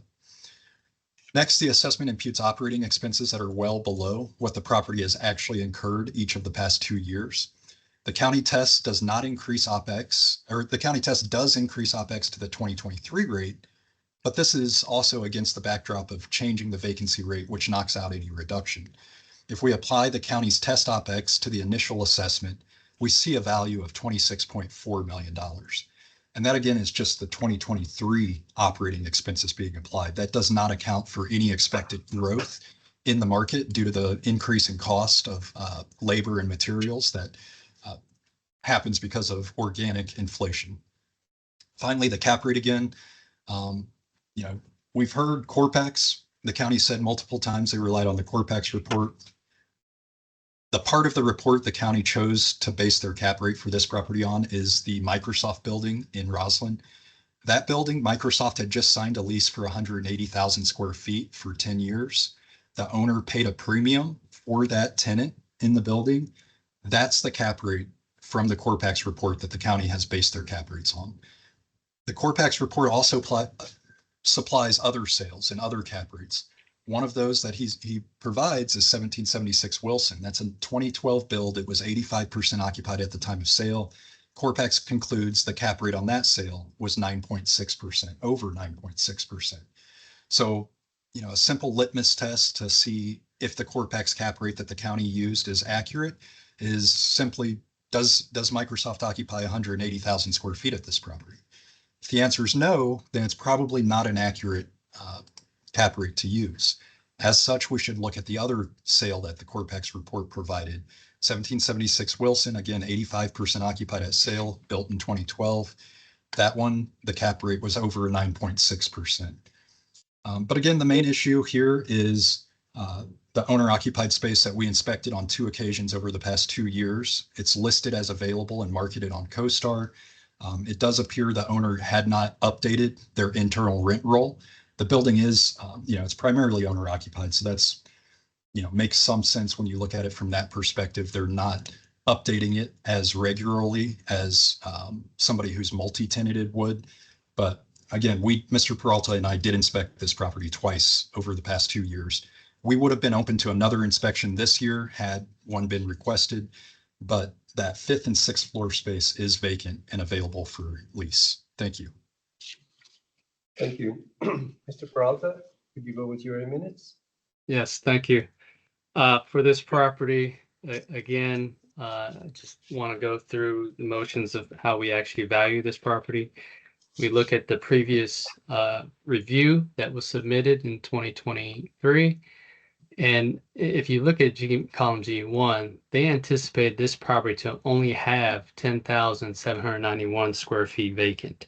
That's only 6.6% vacant. The county ignored that and followed suit by reviewing CoStar, looking at the leases set to expire, looking at different leases that may have leased the new space. And so we came up with a figure that was 50,872 square feet vacant. Now, upon review, we see that the rent roll, which they had two different instances to submit a rent roll on the initial appeal packet, and then after the department asked for a current rent roll, they submitted the rent roll that you see on page 6. So that showed only 20,035 square feet vacant. So based upon that, the county did do the test. Now, as I remind the board, in other instances where the tenant has leased space and vacated physically, they're still paying on that lease. Now, it complicates things a bit by this being owner occupied. We've seen a case before, I believe this year, if not last year, where another property in Crystal City was owner occupied, and they said this is 20,000 square feet vacant on the top floor, but the building was 100% owner occupied. And so how could that be? If you're 100% owner occupied and you're renting 20,000 square feet vacant, or you're saying that's available, the board actually confirmed that case based on the information we provided. In this case, when looking at the owner occupied space and the rent roll that was provided, the rent roll states that the owner occupied space is being leased until December 31st of 28. So it's correct in, all the details of the lease. So this is how the county followed that lease. We tested at 13% vacant. Again, the original assessment is at 28% vacant. 100% of what the appellant feels should be vacant at the property, minus I believe there's some storage space. I believe that there's a difference there in what they came up with as their total versus the county's original 50,872 square feet. So in essence, looking at this owner occupied space being available for lease will be equivalent to sublease space that another tenant would have, I guess, leased and then tried to lease out. But in all essence, the lease that was provided states that the expiration date is December 31st, 2028. Now, Mr. Harmon says that, we could have gone and done another inspection. I seriously doubt that would have been received with like such enthusiasm as he's showing here today. But looking at what was provided, the rent roll clearly states that only 20,035 square feet is vacant, and we ask that the board confirm this case based on the information that was provided. Thank you. Thank you. Any questions from the board? Mr. Meskin? For the appellant, you mentioned twice about the vacant square footage. Once you said when it was advertised, it was the top floors, and later you said it was marketed through CoStar. What are your CoStar dates that confirm your contention of the vacancy? So we can actually use the county's CoStar printout on page 13 of the appeal. That shows the total vacancy. It shows the 5th and 6th floors, 21,500 and just under 12,000 square feet as vacant and marketed for lease. Yeah, I said top floor. 5th and 6th. I was on the last building. But what's the date on that? You have it in front of you. I don't have the date from the county's printout. Let me see if, I don't believe we included a CoStar printout. We just went by what we knew from inspecting the property and what the rent roll, speaking with the owner, what they said that they had vacated and were marketing them for lease. Mm-hmm. Okay, thanks. Any other question? No? Okay, Mr. Peralta, if you could take your 1 minute wrap up, please. Yes, thank you.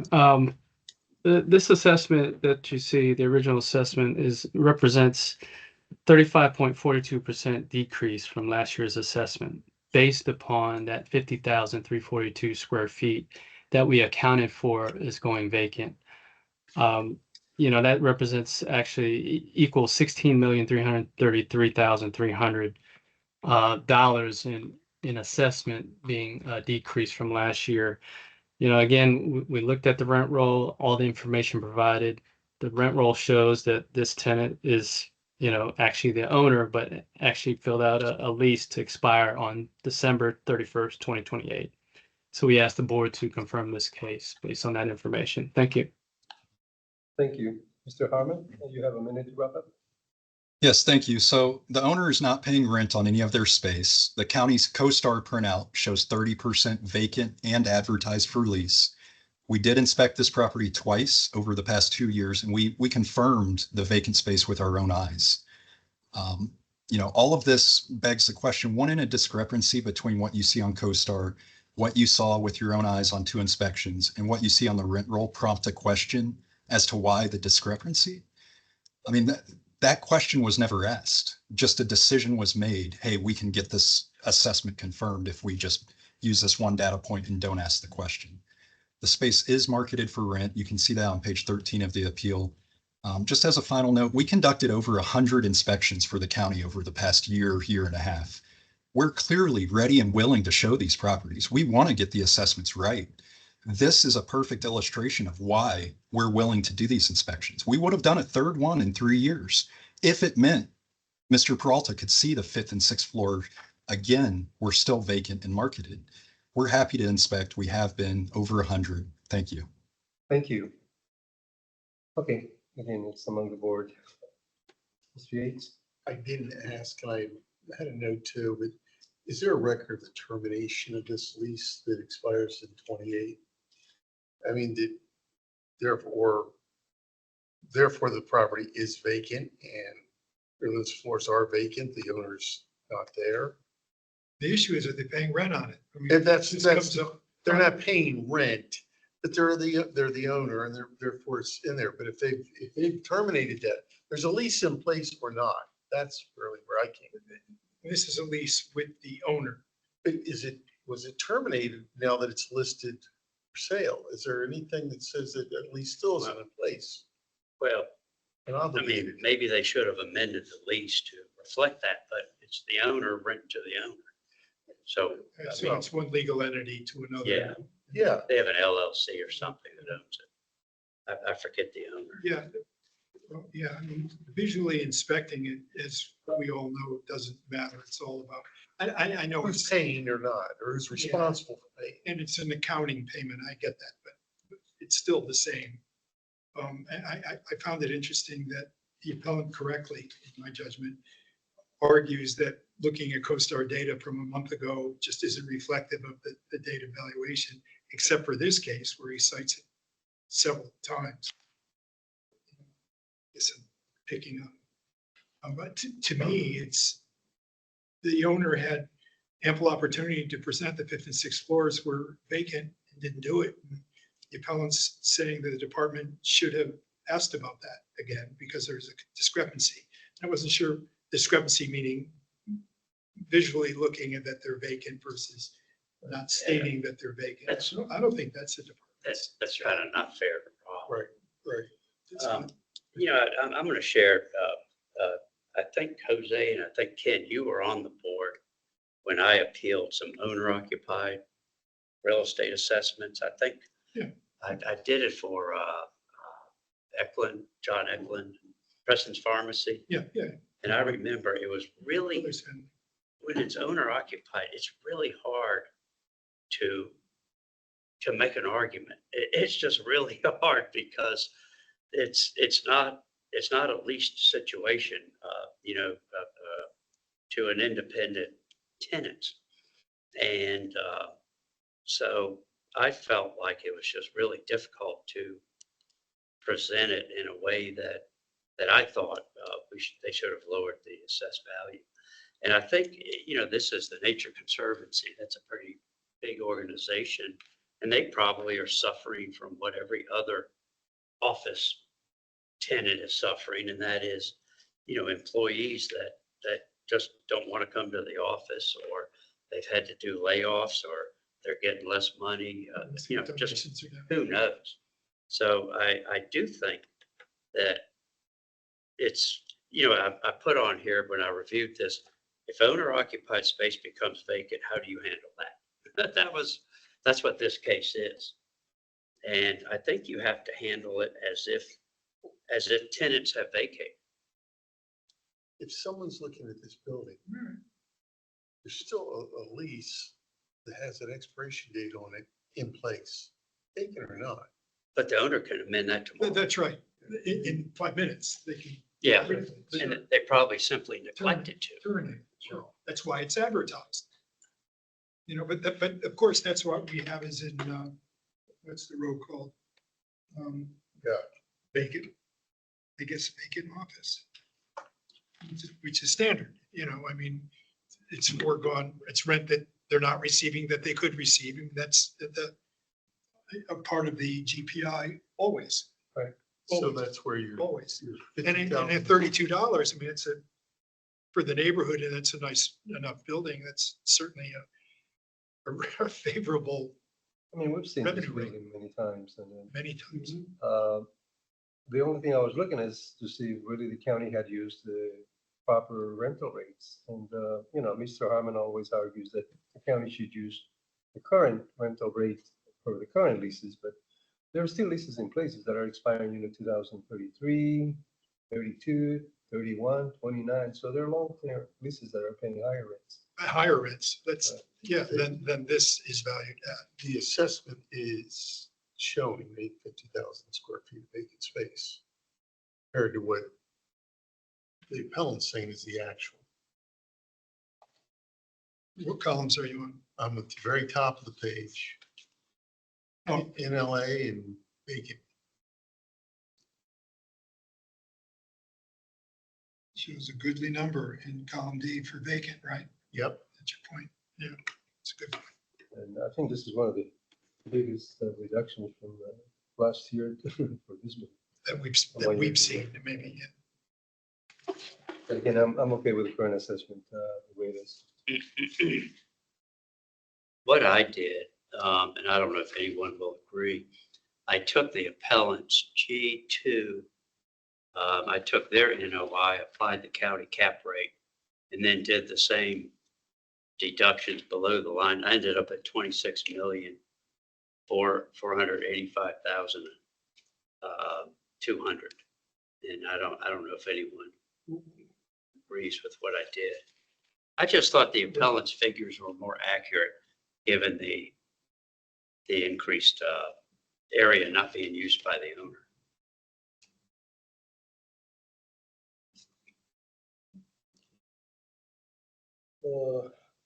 Yeah, the only thing is, when you look at the numbers that they reported, the NOI comes up really much higher than the pro forma.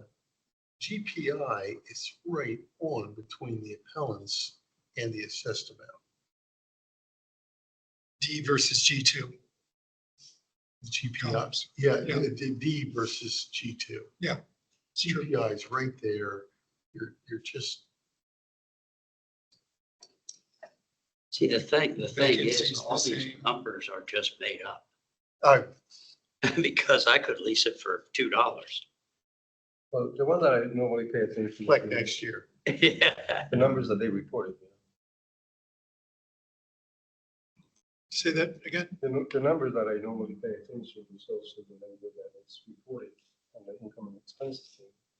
And the reconstructed column, because a lot of times they don't record The vacant office space.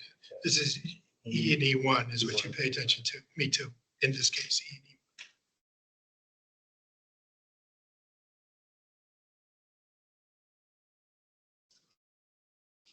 Again, if we have nothing else, I'm going to move that we confirm the current assessment at 29,785,900. Do we have a second? Mr. Yates, second the motion. All in favor? Aye. Against? Mr. Lawson? So the motion is passed and confirmed. The current assessment at 29,785,900. The vote is 3-1. Not Mr. Lawson. We'll go to the last case. RPC 14048-012, the address 4201 Wilson Boulevard. Mr. Harmon, you can start with 3 minutes. Yes, thank you. So this is Ballston Exchange 1. It's a 600,000 square foot office built in 1992. As of the date of value, this property was 33% vacant. The issues on appeal are the vacancy rate, the potential rental income for the Koch Institute, and the vacant space, the cap rate, and the DFL. So for the vacancy rate, the initial assessment assumed 123,000 square feet of space was leased that was actually not leased. The county's review addressed this issue, but also made adjustments to the rental rate that wiped out the reduction that should have applied to the initial assessment. Now, looking at this property, we see that the Koch Institute leases over 180,000 square feet at the property. The county has a copy of this lease, which has been provided in both the prior years. The net effective rental rate for this large tenant is $34.44 per square foot, which is what we have imputed on our stabilized potential G2. You'll note this is the same rate we imputed for 2023 and 2022 as well, which the assessor shows on the test page. What the assessor has not shown on the test page is that the county adopted this rate for 2022 and 2023 as well, and then on the initial assessment for 2024. So for 3 years running, we've agreed on the rental rate for the Koch Institute, except for on the 2024 test, the county increases it from $34 a foot, which has been used the prior 2 years, up to $40 a foot. Now, again, the county has a copy of that lease. We've been in agreement on the leased rate for the past 3 years. For some reason, the test bumps it up to $40 a foot. So, I'm not really sure why that change was made. This lease, I believe they just took occupancy last year. So they were actually, we were imputing them as in the building, even though they weren't. They began occupying the building in October of last year. So for 3 years running, the county and us have agreed this is the rental rate based on the lease. This is what we're using. And then on the test, it changes to $40 a foot, an increase of 18%. The county's review also decreased the operating expenses at the property from the initial assessment. I'm not entirely sure of why. If you grow the 2023 actual expenses, we've imputed $10 a foot, which is what we've seen at neighboring properties in this submarket. Next, here again, the county has assumed a cap rate that is not supported by any market data. Now, the standard of proof is the preponderance of the evidence. In this case, the majority, if not all of the evidence for this 33% vacant property points to a higher capitalization rate needed. Now, finally, the county's revised column miscalculates the amount of vacant space at the property when they're calculating the DFL. The DFL imputes tenant improvements on the DFL at only $90. Now, this property, the majority of the vacant space, as we confirmed on the inspection in July of last year, is in shell condition. This property had 204,539 square feet of vacant space as of January 1st. Deduct a 28% vacancy rate from this, and you see that the property had 36,557 square feet of excess vacancy, which is what we have used for the DFL in column G2. However, if you look at the county's test in column F, the excess vacancy applied to the DFL is only 27,356 square feet. So this just seems to be a calculation error. The DFL should apply to the excess vacancy amount of 36,557 square feet. Additionally, the TIs, the county used $90. As we observed on the inspection last August, this property is primarily in shell condition. As such, $115 should be used for the TI rate. This is based on market leases we know where shell space does require higher tenant improvement allowances to build out. So in summary, we request that the Koch Institute space be assessed at the net effective rental rate for that space, the same way the 2022 assessment was imputed rent on that tenant, the same way the 2023 assessment imputed rent on that tenant, the same way the initial assessment for this year imputed rent on that tenant. We had no disagreement, and then the county's test bumps that rate up to $40. The county's test also bumped up the rental rate on the vacant office space. We've imputed that just below the Koch Institute leased rate. The county imputes it at $40. We request the vacancy rate reflect the actual vacancy at the property of 33% for DFL purposes, that the DFL tenant improvement allowance be increased to $115 to reflect the shell condition of the vacant space, and that the cap rate be adjusted to a market cap rate. Thank you. Thank you. Mr. Peralta, if you want to go with your presentation, please. Yes, thank you. For this property, initially we looked at CoStar again, and we looked at what they initially reported in their 2022 rent roll. Now looking at the 2023 rent roll, we did adjust to a certain extent what the square foot vacant is on the property as of the first of the year. I'd like to point out that this property had leases that were signed in 2023 and 2024. CoStar currently shows that the vacancy is 65,361 square feet.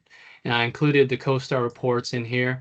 You have the rent rolls to show exactly what was being I guess, leased. And then you have my analysis on page 6 of 94, where I state in yellow all the leases that were signed per CoStar, showing the, I guess, the discrepancy, if you will, with what they view as vacant versus what the county sees through CoStar, and comparing that with the rent roll. So what was notable in this rent roll for this year was that there's a space 11B of 9,002 square feet. And in 2022, that space was, I believe, retail space in 2022. In 2023, it is now storage space. And that's a sizable amount. And I did ask Jordan about that, and he did say that I guess it's an area below grade or something like that. And then they didn't attribute any rental income for that space because they classified that as storage. I didn't think that should have been the case. In the past, like I said, they've reported it as retail space.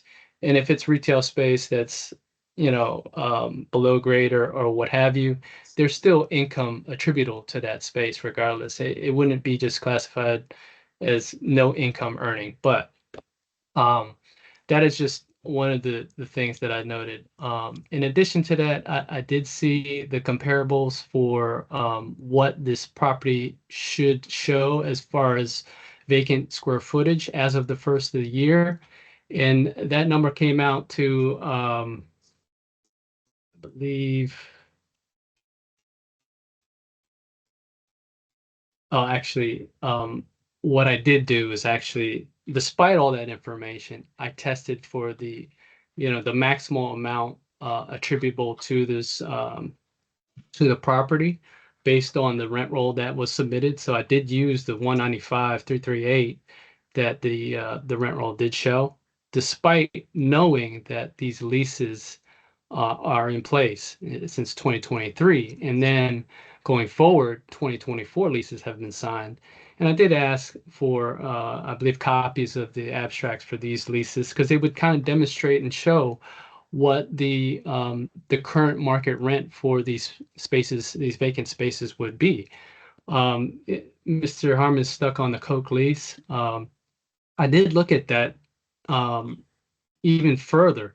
And the difference between Mr. Harmon's number and my number is because he attributes all the abatement on the first year of the property versus knowing that each subsequent year of the lease, the rate increases over time. And you'll see that, this information with respect to these new leases would demonstrate and show exactly how much it increases year over year. And on page 6 of 94, I did just that. Given this, this is the type of information we ask for all leases, because it demonstrates how much per year they're abating. Sometimes it's the first 2 months, sometimes they have it all in the first year, but every lease is different. So we ask for these signed leases to kind of analyze, exactly which each tenant would, I guess, command in the marketplace. And we do know that there were other leases signed in 2023 and were part of the rent roll. Bridge Logistics renewed their lease at $46 per square feet in February of last year. And that's at $46 a square feet. And then we compare this, as I mentioned before, with the other sister property, that the leases in place compared to the sister property, our office for this property is $3.32 less than the sister property. Both renewed, renovated at the same time. Both were, I believe, the same contractor doing the finishes.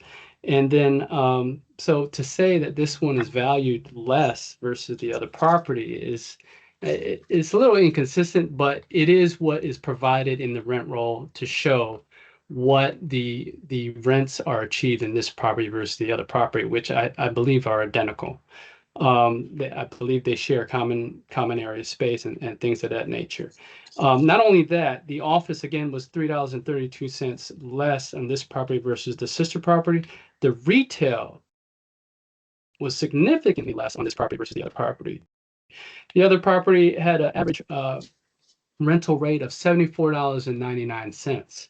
This property is achieving $56.94.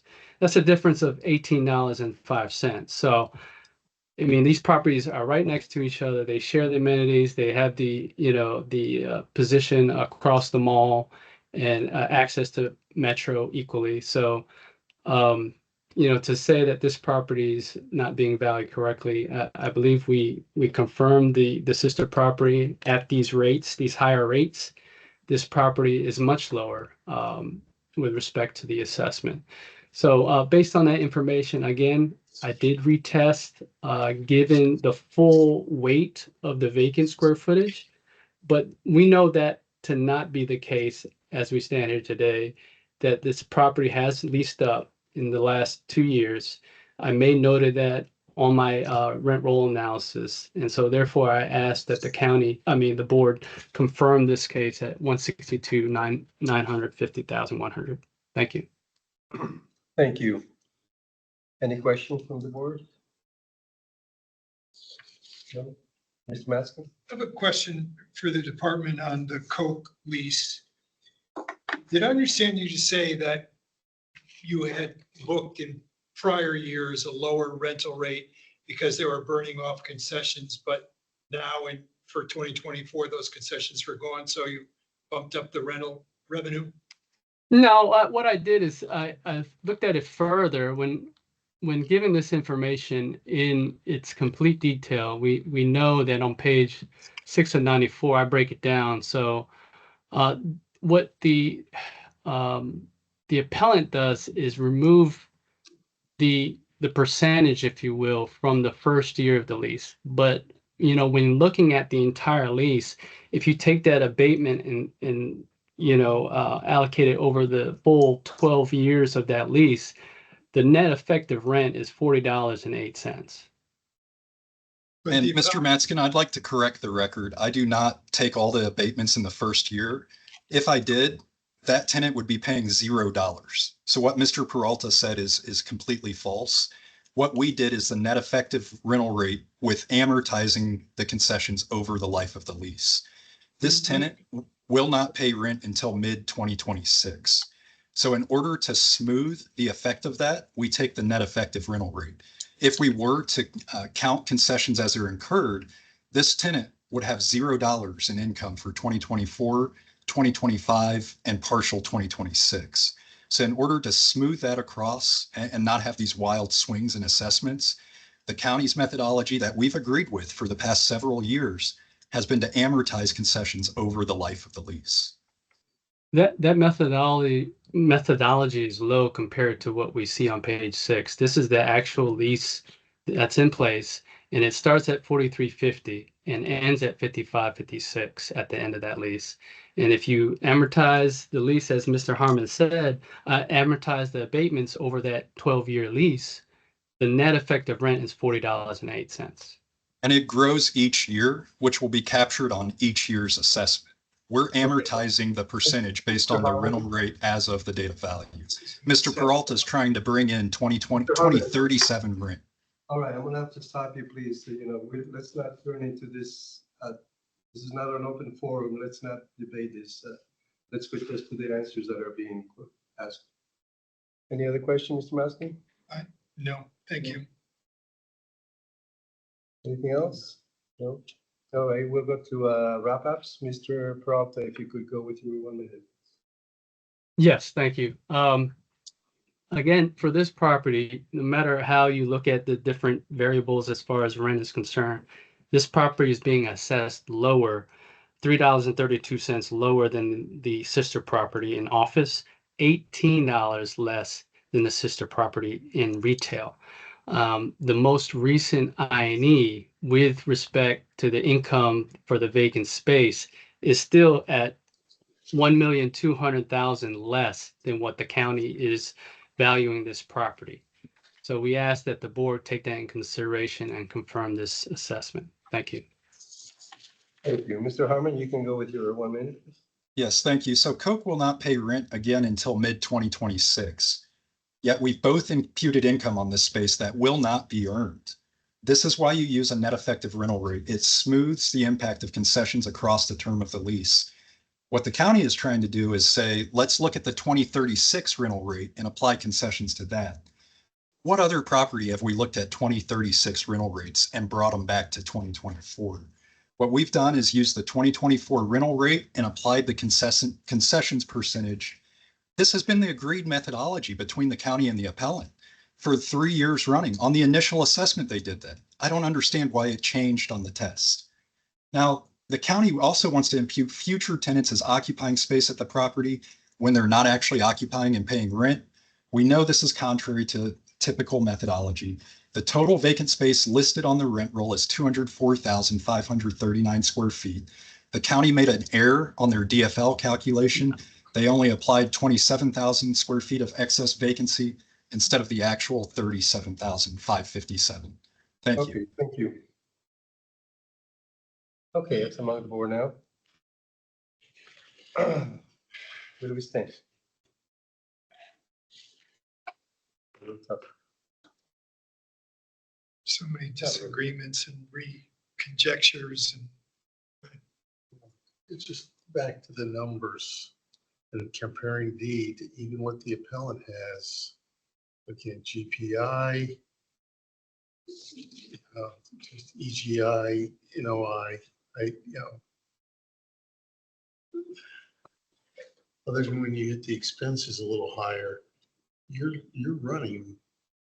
The GPI is, the county's lower than what the appellant has. It is, and I also, I tested, increasing the expenses, like you said, maybe a little bit. Maybe. I increased it to $10, which is what the county has on the test, and it still comes up to 164,492,000, which is higher than the current assessment. do you understand the Coke lease? Did that start in 2022 and they have 2 years of renovation? I mean, they talked about it goes out for 12 years, 2036, but I guess I didn't know. I don't know, I guess what I'm stuck on is that the county in prior years did this, they agreed, the appellant department to smooth it over time. You can't just take it all up front or the last year. But the smoothing went from $34 plus to $40 plus from last year and the year before to this year. It seems to me to be almost the same, other than maybe for annual escalations. But that's where I don't think the test works. That's why. It's partly why I don't think the test was really working. Why you don't think it works? Yeah. I think the current assessment is better than even the appellant in a lot of areas. Because comparing the GPIs and the EGIs, It's just good stuff. Yeah. There's so many moving parts here. We have so little time to.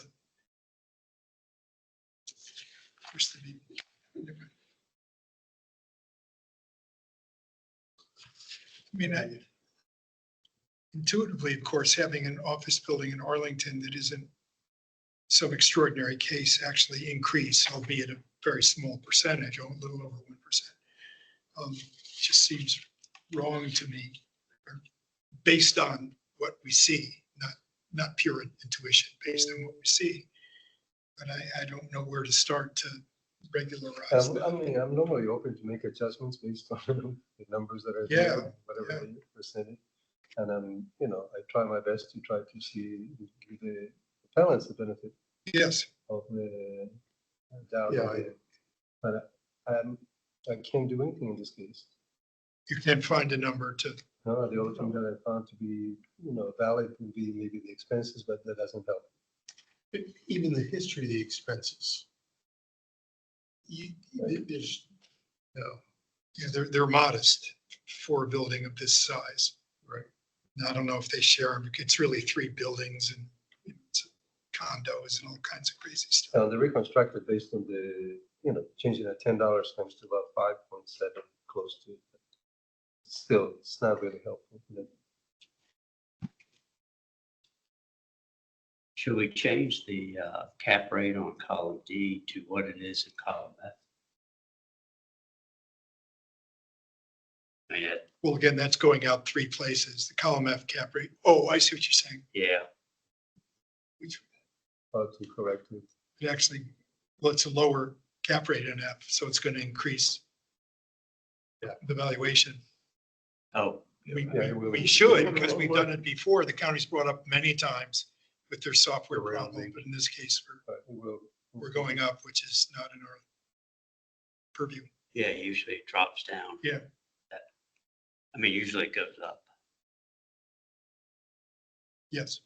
You know, this building, Go ahead, you know a lot about this building. yeah, this building I walk through every other day and there was, I mean, it was like dead and empty. And there's been a lot of renovation of the space on at least the second floor. And it's full of vibrant tenants. So, you know, again, I think cap rate ought to go down, but assuming that's not going to happen, I think the assessed value is fine. One last, fair enough. One last observation on this Coke lease. The argument, the appellant's argument that $34 plus rate was acceptable for a couple of years and now it's not, or not acceptable, correct, and now it's not. I think what the department said was, well, we went through it all and it comes out to about $40. You know, smoothing it out over time, amortizing it over time. And presumably, I don't want to put words in their mouth, presumably the department would say we were wrong in past years, we gave them a gift and now we rectified it. I mean, I'm thinking out loud for reactions. Because I would like to reduce this. The companion building was reduced a very modest amount. And it seems the tenant mix is different. So, I mean, it could change. This is going up a modest amount. It's going up, which is an unusual. Yeah. But this one's filling up empty space. And it's a nice building. Yeah. It's a good building. You know, the county pathway that's elevated goes right through this building.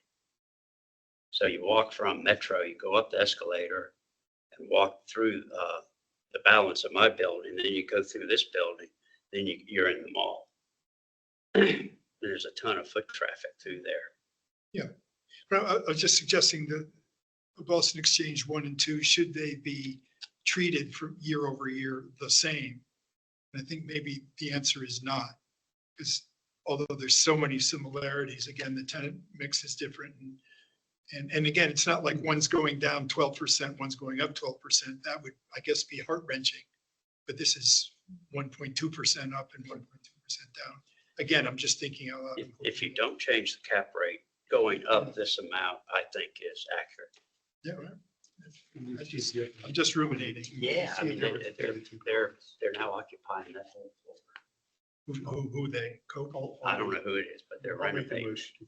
Oh, for somebody. Yeah. We have a motion to confirm by Mr. Yates. It's too bad. I second. Mr. Maskin seconded.